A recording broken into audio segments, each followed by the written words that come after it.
your cameras off while we're presenting, just to make sure there's no outside distractions or noises or anything like that, just to make sure things move smoothly. So with that, I'm going to go ahead and hand it off to Katie, who's going to start off, and then I will take over in a little bit to talk more about MLA. So Katie, whenever you're ready. All right, great. Thanks, Emily. So I'm going to go ahead and share my screen. So give me just a second. There we go. So again, my name is Katie Hoffler. I'm the campus librarian here at the Western Campus. And of course, you just met Emily. So we're here to help you with research skills. So of course, I work at the library, so I'm going to plug the library. So we are here to help you. Then we're also going to show you a little bit of the library website. I'm going to show you just a couple of research guides, one that specifically talks about evaluating resources. I'm going to do a quick book search, that I'm going to touch on some strategies for keyword searching. I'll just do one database search, and then Emily will take over with MLA. So the library is here to help you. You can stop by one of the libraries. You can give us a call. I've put down the Western Campus email address. We also have reference appointments that are available to you. So you can make an appointment. You would want to make that a couple of days in advance. And then you can sit down with us either in person or through Teams, and we can help you get started on your research. Or if you're having trouble doing your research, we can give you some pointers and help you kind of walk through some things. Then we also have a chat service. Now that's when classes are in session. So it's 24 hours a day, Monday through Friday, and then 8 to midnight on Saturdays and Sundays. And then I've got a sample picture of what the chat box looks like on the website, just so you can get a feel for what it looks like. All right, so officially, to come into the library, a student ID is required. Now, at our campus, we actually have an issue right now where our ID machine is broken. So we allow students to come in without their IDs, but we do ask for your ID number. If you need help finding that, you'll want to keep that somewhere safe and with you at all times, because you are going to need that quite a lot while you're at WeTech. The other thing I wanted to let you know is we have reserved. So we have some textbooks that are available for students to use while they're in the library. We also tend to have laptops and hotspots available, but they are super popular. So I only have 3 of each, and they are all checked out already. And those are checked out just like books. So they're a 3-week checkout. They do not have any renewals. So if you were able to get one, you would have to return it in 3 weeks. So that's why I also brought up the link for the Care Center. So they have technology assistance where you can apply to get a free laptop that you would own. So that's why I put the link there, since it's so hard to get one through the library. And then we also, while you're in the library, we usually have displays available, and we usually have a monthly diversity theme. So this year, I think it's Indigenous Peoples Month. So we have a lot of books on Indigenous cultures out right now. And then, of course, we have old school books on CD, DVDs, and books available. We're going to do a book search later on, but I wanted to explain to you that if you are at one campus and you need a book from another campus, we have something called interlibrary loan. So you can request the book online. It will come to the campus that you've requested. You'll get an email, and then once it gets here, you'll get that email, and within 7 days, you would need to come and pick it up to check it out. Also, some of the libraries have group study rooms. So our campus has 2, and because we're generally a really quiet campus, you don't tend to need a reservation. At the northern campus, I highly recommend that you make a reservation for that. Those are a 2-hour checkout, and they actually have individual study rooms as well. So our rooms here at Western are a lot of times they're used if someone has a group project, or we've had health study students come over and prep for exams. I've actually had a student who couldn't make it home in time for his online class, and so he would take the class in the group study room. Then all the libraries have computers available and a printer. We do ask you to limit to 25 pages per day of printing for academic purposes. And then, of course, we have over 100 databases available, including ebooks and audiobooks. I am running really fast because I want to give Emily time, and I'm also going to give you guys way too much information. So what I want you to do is just kind of see the information you have available, and then you can pick and choose the things that work best for you. So I don't want to overwhelm you, but that's kind of how I like to just give you lots of different ideas. So just bear with me as I fly through the presentation. So after Wake Tech, we have something called NC Live, which is a North Carolina cooperative, and they purchase resources and they share those with the public and academic libraries. So when you're not taking classes at Wake Tech, a lot of the resources that we have, especially the online ones, are available through the public library. And when you have a public library card, that also means that you can access those resources from home, as well as going into the library. You can still come to the library at the Wake Tech, as long as you're a Wake County resident. And then just note that on the larger campuses, they tend to be really busy and the computers are all used. So you'll probably have to not be able to use the computers until 2 o'clock. At Western, I have never had to turn away a community user to use one of the computers here. So know that those are available when you're not at Wake Tech.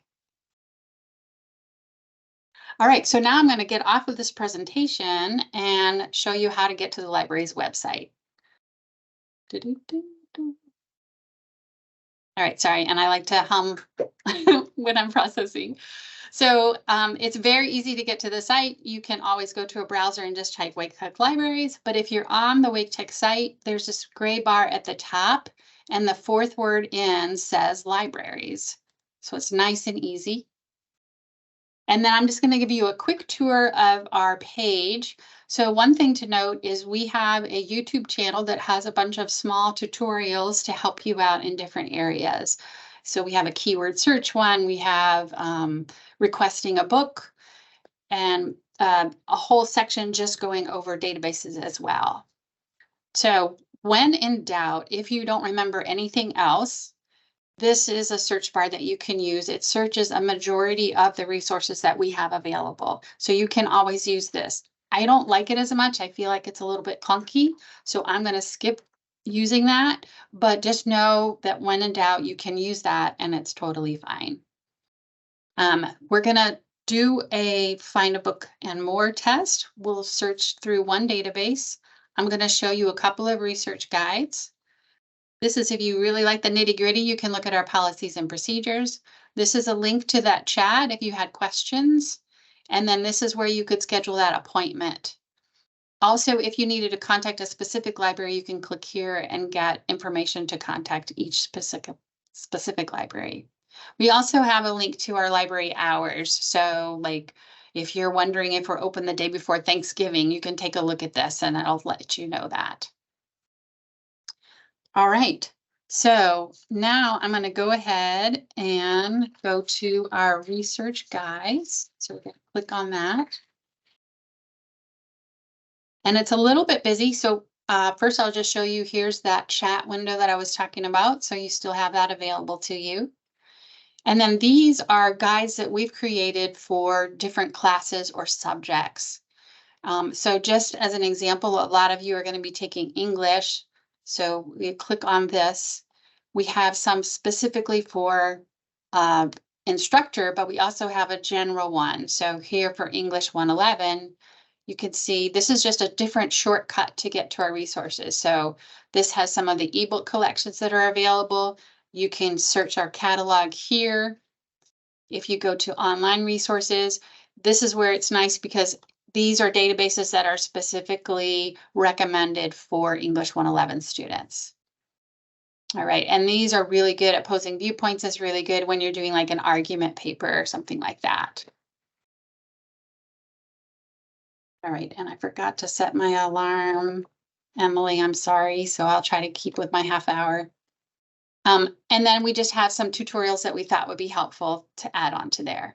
So just when you're working on a paper for a particular class and you're a little bit lost, you can come to those research guides and look up your subject that you're working on, and this can give you some tips.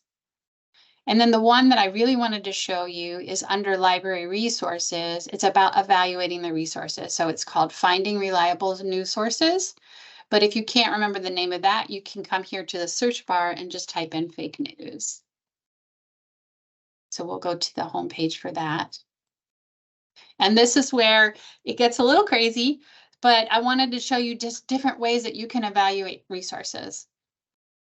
So what Wake Tech usually talks about is this CRAP method. So it's an acronym for currency, relevancy, authority, accuracy, and purpose. And this little link here actually gives you a PDF that has specific questions under each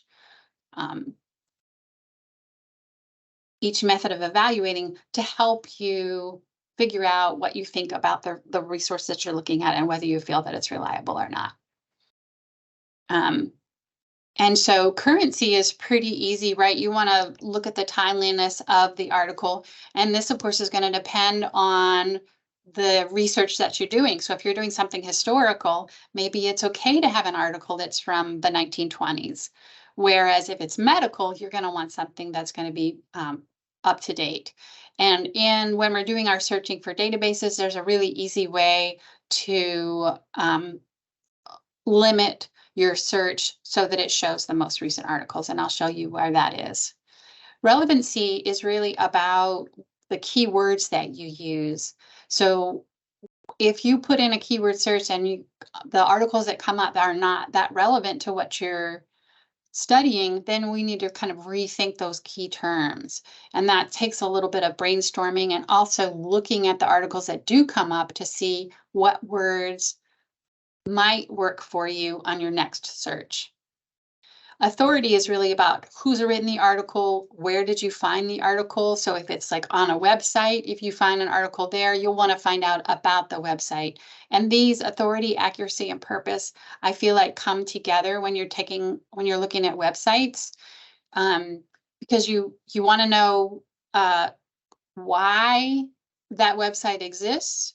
So is it a health organization? Is it a political activist group? So these are things that are really important to know. And then also the purpose of it, if it's an advertisement, if it's a company website, then you need to really think about whether they're trying to sell you something and why they have this website available to you. And then accuracy, also you can take a lot of things and warp them. So if you're looking at political websites, sometimes they'll point out certain arguments that are for what they believe and not mention some arguments for what they don't believe. So this is why you always want to think about evaluating any resource that you have. And this is pretty much life is gray, right? And we're trying to make it black and white. And so we really need to constantly evaluate the information that we're receiving. And then if you scroll down, you can see other methods. So you might find this one better for you. Sift messages, stop, investigate the source, find better coverage, and then trace claims. So one of the things that I was listening to John Green talking about finding digital resources and evaluating them is he mentioned something called lateral reading. And that's where you would, if you found a website that says something, you would then go out into a browser search to look for information about that website or about the organization that has written the website, and how that has really been a really great way to evaluate a resource. All right, and then we just have a few more, how to stop fake news. So you can just go on and on of different options to work on your evaluating. Then one other tab I wanted to show you is under online resources. So we have newspapers available, but if you scroll down, I really like this one, this media bias chart, especially if you're looking for looking at news organizations that you really don't know much about. You could go to a link here to the site and put in the media organization, and it'll tell you generally where they lie, whether they're politically conservative or whether their news tends to be accurate or not so accurate.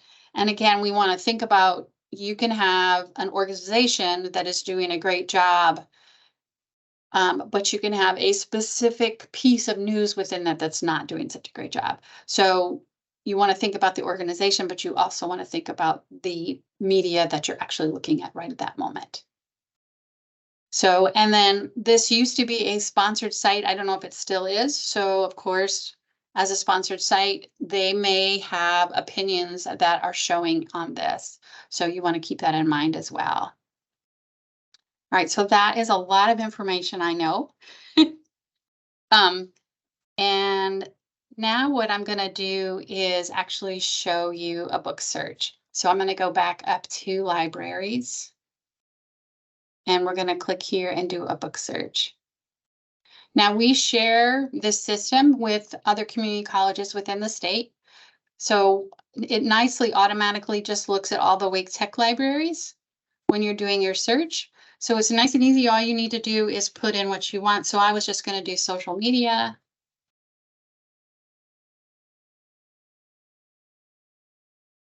And the one that I really liked was this one here, How Social Media Polarizes America. So all I need to do is click on the title, and then I can scroll down and see where this book is. So this is at RTP. And then you can see here the status, it says general collection. So that means it's available. If it were checked out, it would say due and then the due date. And then this is the call number. That's what you would need to find it in the stacks. Now, I don't want to go to RTP. I want to pick it up here. So I'm going to do that interlibrary loan. So I'm just going to place a hold. And then remember, we're sharing this with other community colleges. So we need to indicate that we're at Wake Tech. So I'm going to do WA, and then I would put in my 7-digit ID number. Now I'm staff, so I don't need to put the WA. And then everybody's PIN number is 1, 2, 3, 4, unless you change it. So nice and easy. And then because I usually come to West, it automatically knows that I like West, but I can drop down and then I can pick the campus that I want it to go to. Wake is the Southern campus because that was our original campus.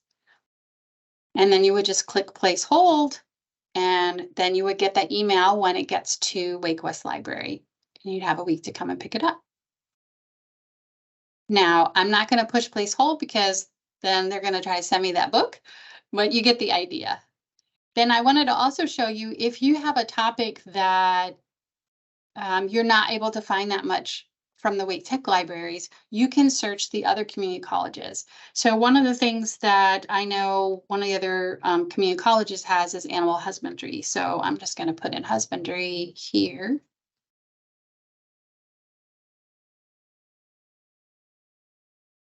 And then it's like husband, that's all it's going to have. So then I go over to the location, drop down and do all of the libraries and click search again. And then I have animal husbandry.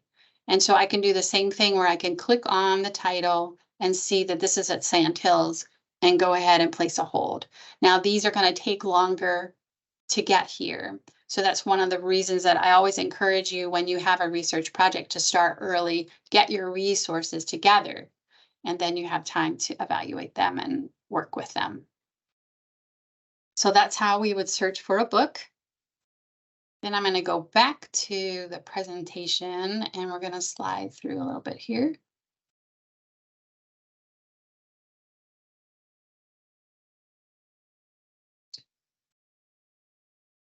So when you're doing your research, remember that doing your keyword search, that can be really trial and error.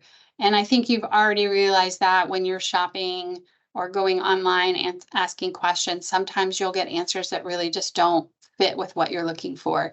And that's where I really encourage you to do some brainstorming, talk to another student, use a dictionary, encyclopedia to find alternative words for the same words that you've been using. And then search tip wise, I just wanted to give you a couple of tips. So if you have 2 words together that you want to stay together in your search, so like if you put quotations around code switch, it will look for code switch together. Also, if you use the asterisk, so I wrote child, asterisk, that'll bring up child, children, childhood. So that's just a nice little tip. And then of course, to combine words, you can use and or not. And then as I'm doing my searching, I'm always looking for synonyms and related terms. And what I do is I actually keep a piece of paper off the side and I write down my terms. And that way, if I'm doing my searching over a couple of days, I can mix and match those words and I can write down the search terms that I've already used and what databases I've already used. So now we're going to go back to the website. So we go to libraries, and then I wanted to just show you the databases, and then we'll pick one specific one to use. So these are by subject, which I think is really helpful. So if you're doing a psychology paper, you can click down here and pick one of these databases to use. Social issues is where they had, when I was talking about English 111, when you have those argument papers, these are really great databases to use here. And then if you're a highly visual person, we have Films on Demand, which I find really enjoyable to use. But usually what I do is I like to start with general, and I use ProQuest Central. It's one of our largest databases. So you're just searching and searching and searching. It's huge. And then one of the things I forgot to point out is if you're off campus, this is where you would get the pop-up that says, hey, you need to log in. So you would just put in your email address and password, and then you would be let in. So the first thing you want to do is click full text. All right, so ProQuest Central has a lot of different kinds of subscriptions. And if you don't click this, they're going to show you a bunch of resources that we didn't pay for. So then you're going to be upset because you're going to find the perfect article and you're not going to have access to it, and they're going to want to charge you $1,000 to get that article. So don't do that. Go ahead and click on full text right away. And then depending on your assignment, you'll check peer reviewed or not. So a very short explanation of peer reviewed is someone that is in a specific field would write an article and other people within that field would review it. So those are their peers reviewing the article to make sure that it's accurate, that it has good information, and that it's valuable to that community. If you were looking for argumentative essays or newspaper articles, then you would not click peer reviewed, because then that, newspapers don't tend to have PhDs that are writing about medical devices. So I'm going to go ahead and click on it, but just know that that is definitely depending on the research that you're doing. All right, so what I was going to do is a search with social media and body image.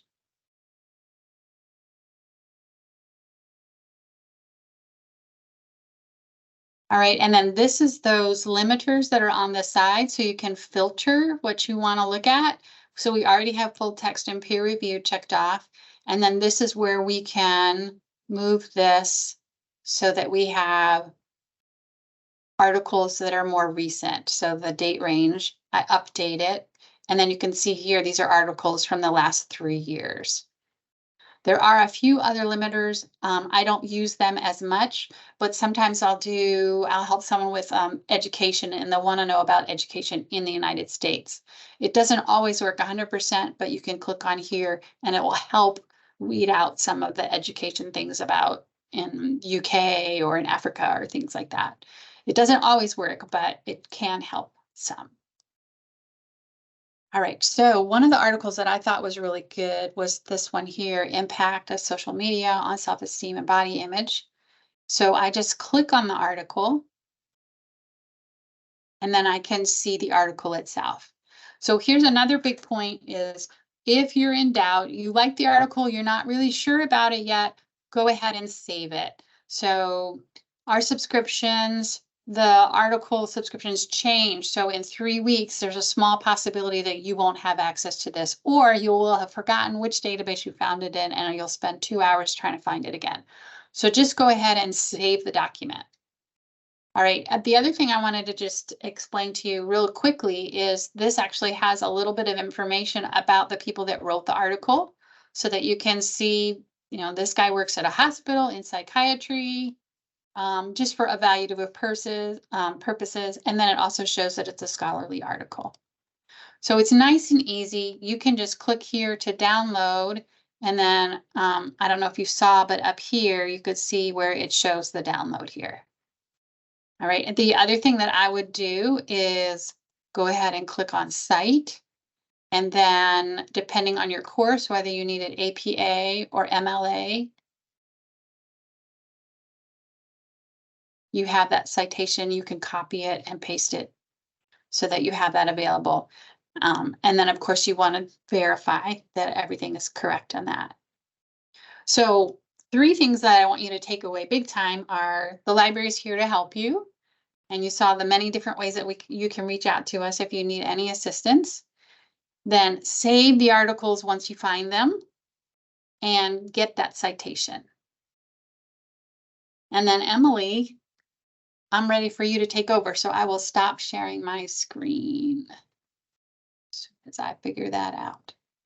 Perfect. Thank you, Katie. All super helpful information. I can't tell you the number of times students come to me or any other tutors in the ILC and they need help with finding articles, finding sources for a paper, for a project. And, we know basic tips for helping, but Katie here provided you with a lot of really helpful information to work with. And like she said, they're here to help you. So whether it's going in person, using the chat feature to talk with them online, definitely utilize the library and the librarians. They're super helpful.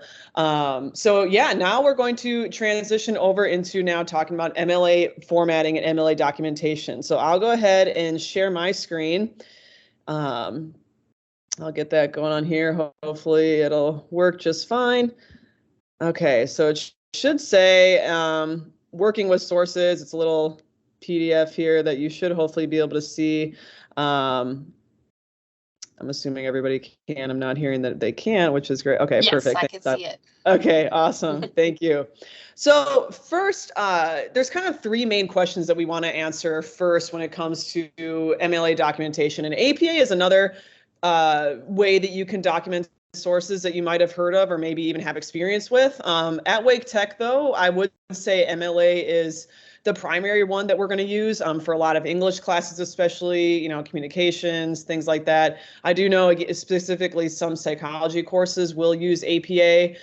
Even some English 112 courses might have you experiment a little bit with APA as well. But today we're going to focus on MLA. If you ever do want to learn more about APA, we do offer workshops on both MLA and APA, or you can always meet with us one-on-one individually in the ILC to talk a little bit more about APA. Pretty similar concepts to MLA, but it just looks a little bit different in terms of how you cite your sources. But again, 3 main questions, whether we're talking about MLA or APA, that we want to answer when it comes to documentation. First, why do we have to cite? Then we're going to talk a little bit about when do we cite, and also why even create a works cited page at all. So that first question, why do we have to cite? The main reason is that we want to avoid plagiarism, right? It's kind of that big, scary word that I'm sure a lot of us have heard of. But essentially, plagiarizing is using someone else's words, thoughts, ideas, and/or data without giving proper credit. So I like to kind of think of it in terms of music. Let's say we want to sample a song to create our own music. I can. Right? However, to avoid being sued, I have to do a couple things. I have to request permission to use a sample. I also have to maybe acknowledge the artist whose music I'm sampling. Artists do this all the time. But with writing, we don't have to really request permission, but we do have to acknowledge our sources. It helps build our case. It allows readers to see where information is coming from, and it helps other writers to find more sources to build into their own argument. So there are 2 different types or forms of plagiarism. The first one here is intentional plagiarism. That would be, you're doing it. It's just blatant cheating, copying someone else's paper or using a paper from an online paper mill, which we have seen in the ILC before. I would highly recommend not doing that. They're actually not even really that good from what I've seen. These papers that you can actually pay someone else to write for you, and then you're just wasting money. It's just not a good scenario all around, right? Most of the time, though, plagiarism is completely accidental. This could be copying and pasting from a source without taking careful notes about where the information came from. It could be using a group of words from a source and forgetting to put those quotation marks around them. Most of the time, it's sloppy or lazy paraphrasing. So as a kind of a refresher, hopefully for most of us, paraphrasing is when we take words or information from an outside source and we reword that information to be in our own words and our own voice. And we still want to cite that information. We still want to have that source included in our works cited page at the end of our paper. And we also still want to have those in-text or parenthetical citations at the end of that sentence that we wrote that corresponds to that outside source. The issue that comes about sometimes, though, with this sloppy or lazy paraphrasing is sometimes students will just change around a couple words here and there, and they're like, okay, this is good, this is my own now. We really want to do more than that, right? Even though that can be tempting, we really want to make sure that that sentence or that information is fully our own. It's completely in our own writing, in our own voice. We've done more than just flip-flop words or the order of the sentence or, use some synonyms for different words. That's not enough, right, when it comes to paraphrasing. So what I actually recommend with that is, even though it can be tricky and difficult and a little bit more work on our part, what I recommend is reading the source, obviously, looking over the paragraph or a couple sentences that you think you want to include in your project or your paper. Make sure you understand it. Put that away for a little bit, whether it's an internet browser or a book or something or an article that you have in front of you.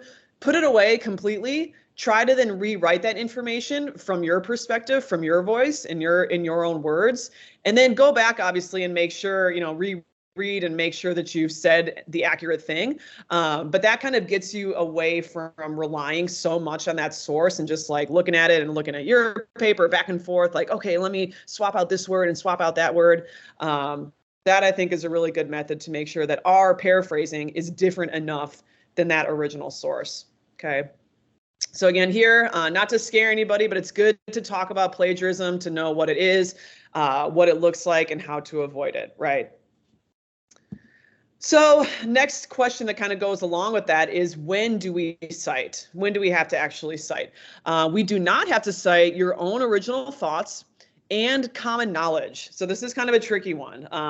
We have an example over here on the right side of the screen. Common knowledge could be something like George Washington was the first president of the US. The chemical formula for water is H2O. China is in Asia.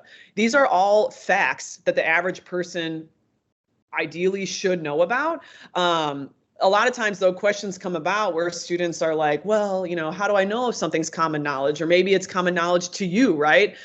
For example, I was working with a student one time on a paper that she was writing about soccer. And she was writing all about different, European soccer teams and the rules and different players and statistics and things like that.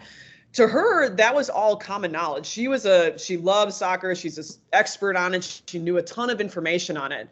So we had to have a conversation about how, okay, even though she's including a lot of this information about soccer that she just knows, the average person probably doesn't know that information about soccer, okay? So even though it might be common knowledge to you, you really do have to think about, is this a fact that the majority of the population knows about, okay? And if you are unsure if something is common knowledge or not, go ahead and just cite it to be safe. That's what we always tell students.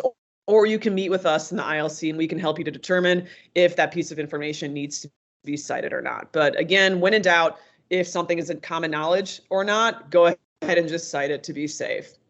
Things that you absolutely do need to cite, though, would be things like direct quotations. So things like statistics, data, figures, references to studies done by others, references to specific facts that, again, average readers would not know about unless they had done research.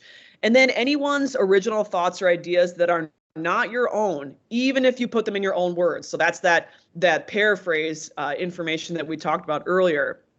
So again, where we take the thoughts of someone else and word them in a way that compacts that information into your own words. Even when we've done that, we still want to cite, because even though you've done the work of putting it in your own words, you still really got that information from somebody else initially, okay? Last question we want to look at before we look at our MLA template is, why create a works cited, and what even is a works cited, and what is documentation as a whole, right? So MLA documentation is a two-part system, and these two parts work together. The first part here of the two-part system is our works cited page. And once I go through these slides, I'll actually show you an example MLA works cited page just to kind of show you what it looks like in a paper. But this is the very last page of your paper. It should be on its own page. And what it does, it helps you to be first and foremost transparent about the sources that you've used in your paper or your project. It also allows you to give credit to the work of somebody else. And we actually recommend crafting this first before you even start writing your paper. So ideally, you know, kind of the steps in the process would be you pick a topic, you do some brainstorming, you can meet with us to do that. You go to Katie or one of the librarians, you find some sources that you want to use for your paper or your project. And then before you even start working on the paper or project, go ahead and just create that works cited page. Like Katie mentioned, it's really helpful to save those sources, make sure you have them somewhere, whether they're saved or printed out or something like that, whatever works for you. Just make sure that you gather all those sources, you have them nearby, and then just make that works cited page first, because I see all the time when students will, you know, they'll be showing me a paper and, you know, maybe they have a source mentioned in their paper that's not in their works cited page, right? Or maybe they have a source on their works cited page that's not even mentioned anywhere in their paper. So we just want to make sure that all of that is very much connected in your essay, you know, whatever sources you have on your works cited, that those are mentioned in your paper and vice versa. You know, we just want to make sure that your teacher is not reading your paper and they see you mention some source and that source isn't actually on your works cited page. So, you know, gather all those sources, find some good ones, make that works cited page with all of your sources that you want to use, and then you just have that ready to go, and you can go ahead and write your paper and include those in-text citations for your sources, which is the next part of our two-part system. We call those parenthetical or in-text citations. We more commonly call them in-text citations, but parenthetical, if you hear that word, that's basically the same thing. These are those citations that appear in the paper itself. So like at the ends of your sentences where you have the little parentheses and you have in MLA format, the author's last name for that source along with the page number, if one is available, that's an in-text citation. So again, it's in the essay, in those sentences of your essay themselves. Usually they'll be connected with a signal phrase. And we'll look at an example of this in just a little bit when we talk even more about in-text citations. But a signal phrase is, like it says in the name, it's like a sign to your reader that a quote or a piece of paraphrased information is about to come. So a very basic example could be something like, you know, in his article, author John Smith writes, blah, blah, blah, blah, blah. And then you go on with your paraphrase or your direct quote from the source, okay? The reason why we also want to do this is not only is it a sign to the reader that you're about to give a piece of information from an outside source, but we also don't want to ever just start a sentence with a quote.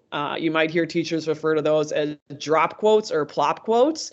We don't want to do that where we just start a sentence or really start a paragraph with a quote either. We want to avoid that, and these signal phrases can help us do that.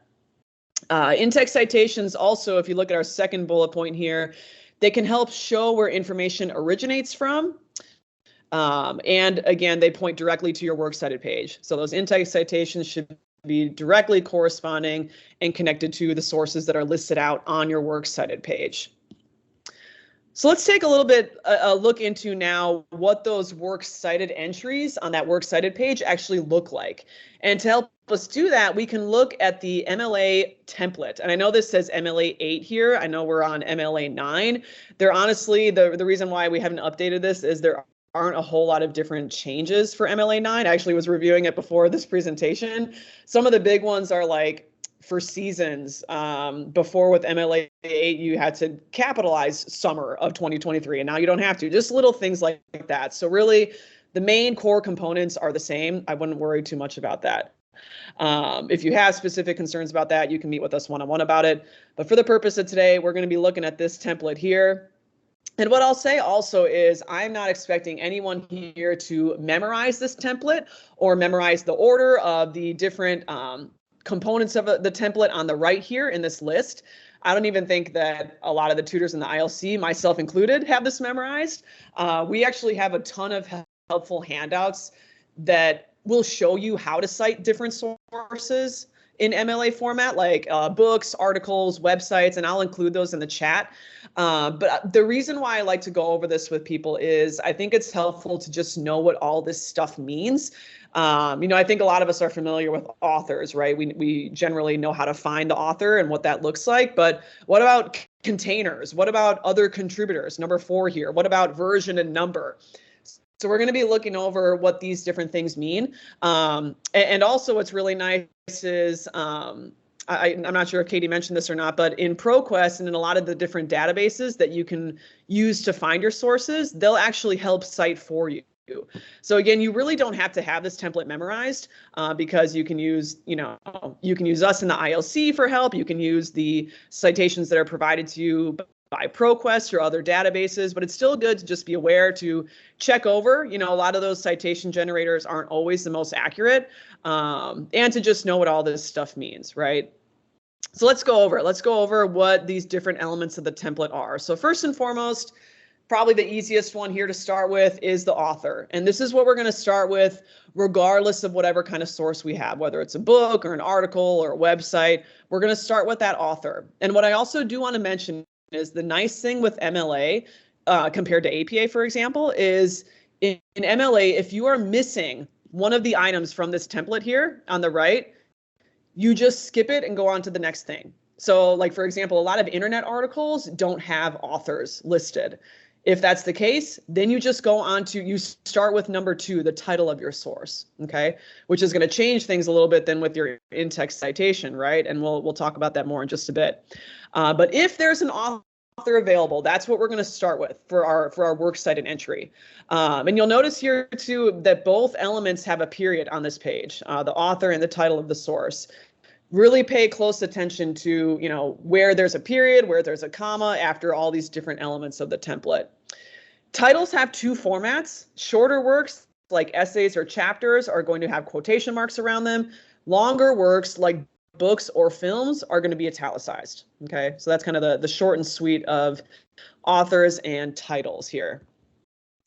Next in our container, we have, in our template, we have the container, which right away you're like, what even is this? What's the container, right? This is, I think, the biggest one that kind of trips up people when it comes to the template. Essentially, containers are the big thing that houses different articles and information, okay? So like, think of like a big journal that includes a lot of different articles or essays by different authors, or an anthology. So like your English 111 or English 112 textbooks, those are anthologies that have a lot of different works or stories in them by different authors. Same with a website. Like think of the New York Times website. It's a big website that has a ton of different articles in that website from different authors. So that's what a container essentially is. Like you can see here in the 3rd bullet point, a helpful way to kind of think about it is that shorter works like essays, articles, things like that are contained by containers. Okay, and we'll see an example of this in just a bit. But even something like YouTube is considered a container because YouTube is that big website that houses a lot of different videos by different creators, right? So that's essentially what a container is, and we'll be looking at examples of what that looks like in just a moment. Next, we have other contributors. So this would be anyone not involved directly in the writing of the piece. So this would be editors of books or anthologies. It could be even like for a film, it could be other contributors like actors, maybe the director of photography, maybe musicians or the composer, right? So again, other contributors is anyone not directly involved in the writing or creation of the piece. Next, we have version, number, and publisher. And version and number are often included with journal articles like you would find on ProQuest and the different databases. Sometimes they'll be referred to as volume and issue instead of version and number, but it's essentially the same thing. This could also include edition numbers for books. So again, like your Wake Tech English 111 and 112 books, they might say something like 3rd edition, 2nd edition. This is where you'd put that information. And then publisher, pretty self-explanatory. It's the company that's involved with releasing or publishing the book or film. Next, we got publication date and location. So this is the last two pieces of our template here. Date, pretty simple. It corresponds with the year that that product was released. Like I mentioned, some journals will have, seasons like summer or fall listed by them. If they do, you can go ahead and include that. I honestly don't see that a whole lot, so I wouldn't worry about it too much. But if a full date is listed, go ahead and include it. If not, basically just include whatever you see in front of you. Well, a lot of times it's at least just the year. Sometimes it'll be like the month. Sometimes it'll even be a specific date. But whatever you're provided, go ahead and include that date. And then location for would be for page numbers for things like a journal article. And then it would be also URLs for things like websites, online sources. So I know that was a lot. We kind of went through that template quickly. Want to make sure that we get to look at some examples together. So what I want us to do now is, and I'll do my best to kind of keep an eye on the chat on my phone here. We're going to look at some works cited entries together. And given that template that we just looked at, I'm going to ask you what certain highlighted parts are based on our template, okay? So this is where in the chat, go ahead and keep yourselves muted still, but in the chat, if you feel comfortable and ready, let me know in this example here what you think the highlighted piece of information is. And for time purposes, we won't necessarily have time to go over all these, but I definitely want us to practice with a couple of these. So thinking about that template, what do you think this highlighted part is here? I'll give you a couple moments to think about it, and then we'll also talk about some of the other elements here that aren't highlighted. Yeah, James actually got that right on, hit it right on the head. So that is the contributors, other contributors here. Awesome job, James. So let's actually look at all this together. So first, we're starting with the title of a work. And here we can kind of see that based on the other information provided to us, there's a director, Paramount Pictures, the title is italicized, leads me to believe that this is a film, right? So again, longer works like films or books are italicized. So we got our title to start with because there's not really an author for a film. Yes, there's a director, but there's not like a author in the traditional sense that we think of an author, like for a book or an article. So we're going to start with that number 2 part of our template, the title, which is Arrival in italics. We got the period after it. Remember, again, to pay close attention to those periods and commas. Then we got, like James mentioned, our other contributors. We got the director, we got some actor names, Amy Adams and Jeremy Renner. We even have the musician, the composer, right? Awesome job with that. That's kind of a tricky one to start out with. Then after the other contributors, we have the publisher. So you'll notice that we skipped a lot of stuff in that template. We don't have like a version, a number. We don't have an edition number or anything like that because this is a film. We just don't have that information, and that's fine. And then we end with our year, our publication date, which is 2016. We don't really have a location. There's not a URL. There's no page numbers. So that's essentially it. Films are actually pretty simple to cite. There's not a whole lot included. Let's look at another example though here before we finish up. This one is pretty simple. This one here highlighted, it's our date. We're gonna skip that one. I'm gonna go to a little bit of a trickier one here for you. Let's do this one quick. So what do you think is the highlighted part in this example? University of Minnesota Press. What do we think this could be? Yep, Jamie's got it. So this is the publisher. This one sometimes throws off people. A lot of students will think it's the location because they see the University of Minnesota. It's a place, but it's the University of Minnesota Press. So yes, it's actually a publisher for a book. So at the beginning, we have our author, and you'll see here that we have the last name, comma, first name for our author. That's how we want to format it in MLA format. Then we got the title of our book, which again is italicized. Film and book titles are italicized because they are longer works. Then we have the publisher name and finally the year, the publication date. So again, similar to a film, books are generally very easy to cite. You only need really a couple pieces of information and that's it. Let's go on to one that's a little bit longer and more difficult. What about this one? Vol 18 N07. What do we think this highlighted information is here? Once you let me know, we'll talk about then the other parts of it together. Yep, Jamie's on it. So this is the version and number. Again, you might hear it also called like volume instead of version. Like it says here, we actually abbreviate it VOL, which is same thing. That's totally fine. But again, these are associated with journal articles. So let's look at the rest of it. We got autism and sensory overload as our article title. So you'll notice here, there's no author, and that's okay. With MLA, if there's no author, we just go on to the next best thing, which is the title. And we got our title in quotes, which kind of leads us to believe, okay, this is a shorter work. Remember that shorter works are contained by containers. So Learning Disability Practice 2014, that's actually our container. That is our big journal that is housing our article, Autism and Sensory Overload. Okay, so that's why our container is also italicized, because you can kind of, similar to a book or a film, you can think of that container as like a bigger work, essentially. Then we got our volume and issue number, we got our publication date, 2015, and then we have the specific page number that that article was on within that journal. What we have next is, this is kind of tricky, we got ProQuest then after our page number in italics.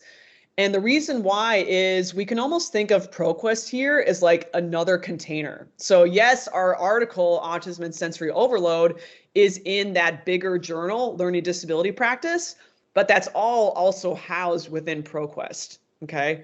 Kind of hard to wrap our minds around, I know, but ProQuest is almost acting here as like another container. And then you'll see a DOI number after ProQuest. Sometimes journal articles will have DOI numbers with them. I'm sure Katie can speak to more to what DOI numbers actually are. I'm assuming it's some type of identification number, but sometimes you will see those included with journal articles. If you do, go ahead and include them.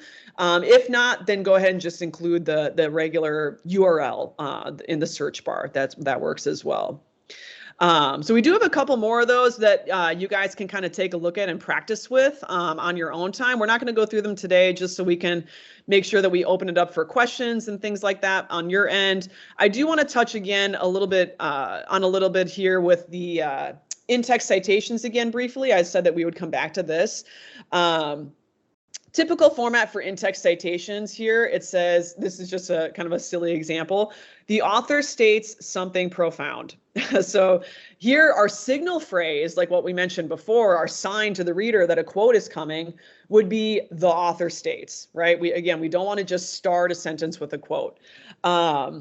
Then we got our quote, something profound, and then we have our author and our page number in parentheses at the end of that sentence. And pay close attention to where the period is. This is something I see almost daily with students where they include the period before the citation. Our period for the sentence is actually going to go outside or after that citation.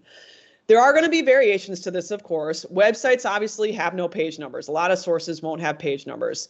If there's no page number, just go ahead and leave it out. It would just be Smith. If there's no author, which we saw, right, when we were looking at those examples, a lot of sources don't have authors, then you're just going to include the title of the article, because that's what you're starting with for your works cited citation, like we just looked at, right? So we got an example here, in parentheses, you would literally just put in quotes the title of that article. If it's a really long article, go ahead and shorten it and just include the first couple words of that title. Videos would use time codes. So it's kind of helpful here to see that there are some different variations of in-text citations, right? And then before we finish up, wanted to show you one other thing. I know we're kind of moving through this quickly here at the end, but this is just generally how, and again, I'll send this to you in the chat as well, but this is how a works cited page looks like. I'll move this little box here. So you'll ideally have your last name and your page number here in the upper right. This is all MLA formatting, which is discussed more in this document, but this is just generally what a works cited page looks like, where you have your different sources listed out in alphabetical order, regardless of if you have an author name or an article title. We're always going to have that in alphabetical order. And you can see also that you have these hanging indents. So when your citations go onto more than one line, it's kind of the opposite of what we would do with a paragraph. Instead of indenting that first line of the citation, we indent the second one or the third if it does go on to that many lines, just so that you can easily see like each new citation is jutted out here to the left. Okay, so it's just kind of an easier way to read all those different citations. So again, I will include this document in the chat along with other MLA documents that we have that can help you cite different types of sources. But again, utilize us in the ILC to help you. Katie can help you as well with the researching side of things. Also, a lot of those databases do help cite, which is super helpful. But I do know we're running out of time here and you have to get on to your next sessions. But if you want to stick around and ask any questions, now would be the time to do that. You can ask them in the chat, or if you want to pop off mute quick and ask a question, you can definitely do that. Otherwise, enjoy your other sessions today. It looks like Katie also included her PowerPoint slides in the chat, and I will do the same when we are done here. But enjoy your 3 p.m. session, whatever that might be. We also have our final session today at 5 o'clock. Don't miss out on that as well, and hope you enjoy the rest of your day. And Katie and I will stick on here for a couple more moments to answer any questions you might have. Okay, thank you all for coming. Yes, thank you. Thanks, Silas. Any questions from anyone? If there are no questions, feel free to just click that red leave button whenever you're ready. Oh, I was just wondering if, Katie, if you wouldn't mind answering a question I had. Sure. So my question was just from earlier. I was wondering when you said that about the people being able to use the Wake Tech libraries, does that apply to non-students too? Yes, so if you are a resident of the county, you can still Okay. use the libraries. We do restrict children so that they have to be with an adult and, of course, behave extremely well. But but yeah, so if you have even an adult friend that still lives in the Wake County, they're welcome to come with you. We would give you them a community borrower card, so they would just need something if they have a driver's license or something that shows that they reside in the county. And then we can create a community borrower card, and then they would show that when they come into the library. Would that I'm assuming that that wouldn't work if they don't live in Wake community, and that like if they live in Franklin or something, that wouldn't set Yeah, up for them.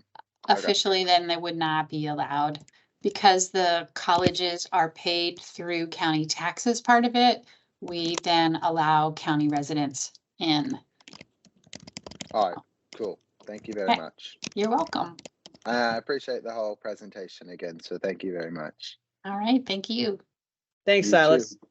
And I see there's a couple of questions about the recordings for the sessions today. I'll double check with James, but I'm pretty sure everyone who signed up for the conference today will be getting an email at some point, maybe not today, but sometime in the near future with PowerPoint slides and recordings to different sessions and things like that. So be on the lookout for an email from James Strickland, who's the online ILC coordinator.